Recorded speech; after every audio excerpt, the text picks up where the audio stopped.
Halos ubusin ng isang kawatan ang buong laman ng isang 2 palapag na bahay matapos nitong paunti-unting hakutin ang mga kagamitan at ebinenta. Nangyari ito sa Barangay Banilad, Bacong, Negros Oriental habang wala ang babaeng may-ari nito. Sa interview ng Brigada News FM Dumaguete sa may-ari ng bahay na si Esther, umaga ng Agosto 14, sinabi nito na Pebrero nitong taon nang pumunta siya ng UK at nanatili roon ng 4 na buwan. Aniya, nang makauwi siya sa Pinas, dumiretso siya sa kanyang farm sa Kabangkalan City at nagstay roon ng 1 buwan. Pagka-uwi niya ng Bacong nitong Lunes, Agosto 12, laking gulat na lamang ni Esther na halos maubos na ang mga gamit nito sa bahay. Nag-report siya sa kapulisan at sa pagresponde ng mga ito, naabutan pa ng mga pulis ang isang lalaki na naghahakot na naman ng mga gamit sa naturang bahay. Ayon sa hepe ng Bacong PNP na si Police Major Van Joel Tingson,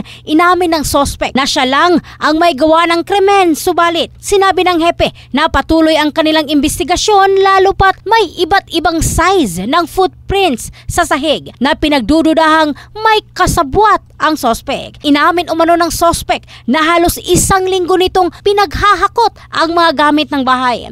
Ilan sa mga na-recover ay ang mga baso, plato, kaserola, frying pan, LPG tank, gas burner, foam, mga mamahaling pabango at iba pa. Dagdag pa ng hepe, ilan sa mga napagbentahan ng suspect sa mga gamit ang voluntaryong nagsauli nito sa police station.